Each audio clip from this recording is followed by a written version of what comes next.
called Lending Club.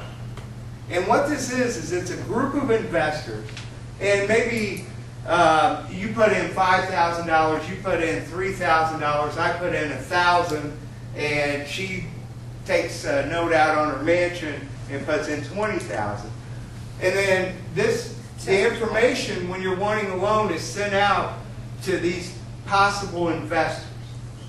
They don't get your name or your social security number or anything like that, but they get basically a breakdown of what you're wanting to buy, and then they get a little bit of history about what you've done before, bankruptcy or anything like that. And then they make a decision. Well, okay, I've got $3,000 invested. I'll put $1,000 towards that loan.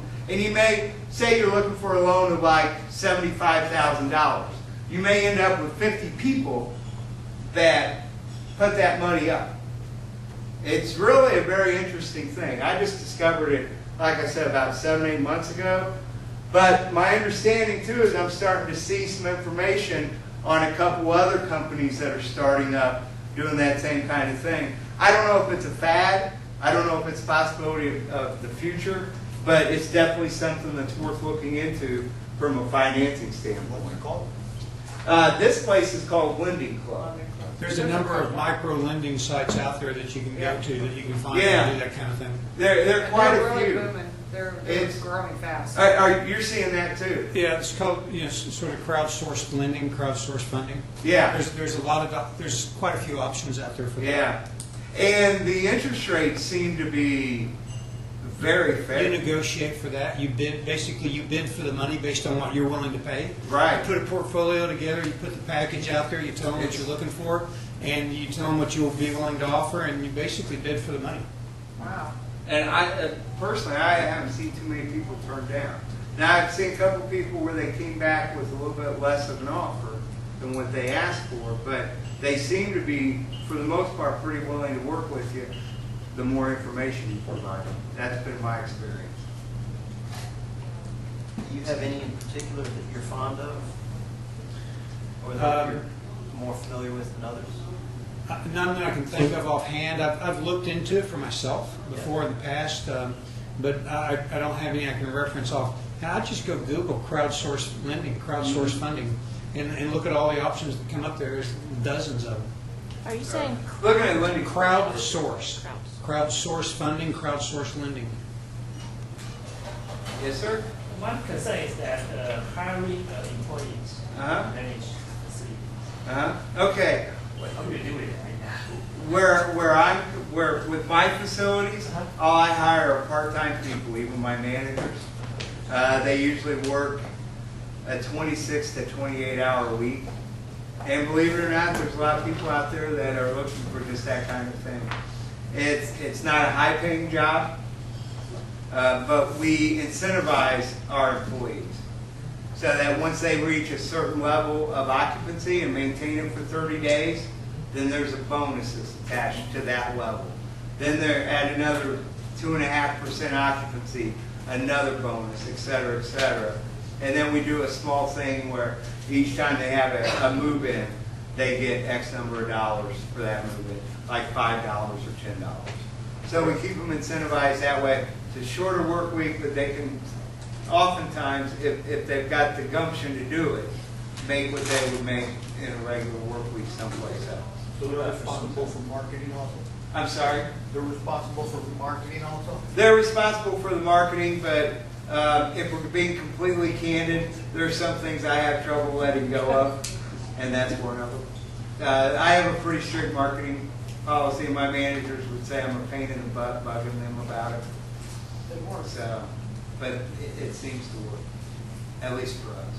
Yes, sir. What bank has a portfolio of self-storage for sale? You just have to contact the banks. Anyone in particular that you like to work with? Well, I have one that's local to me. They're a very small local bank in Indiana. Well, like a state bank? Yeah, that's exactly what they are. And actually, anytime I need anything, I go and talk to them first. However, I always go and talk to at least 2 other places, so I can claim against each other. Yes, sir? So is there any minimum percentage occupancy that should be there, that you know of, that at that point we'll break even? We won't make any money, but we won't take Yeah, about 70%.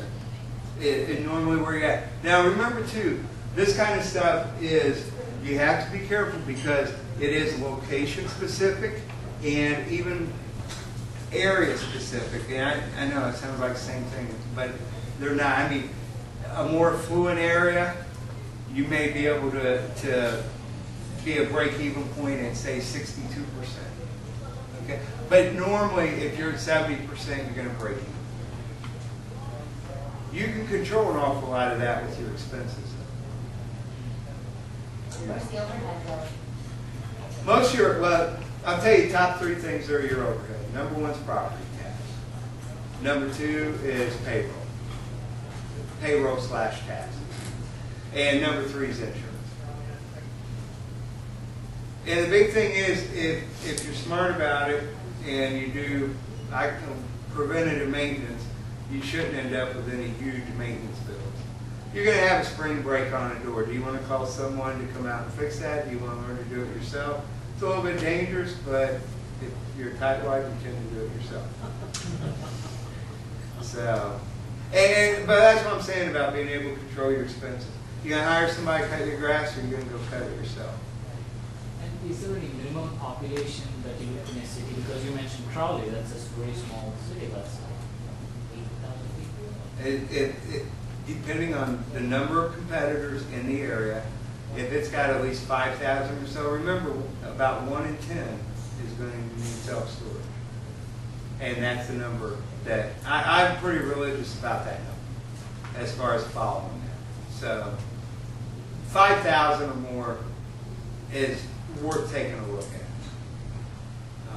I've got a student right now that has found an unbelievable deal in Georgia. I can't tell you anything about it because we do keep things until the deal is done and everything. But I wish I was the one that found it. He was drooling.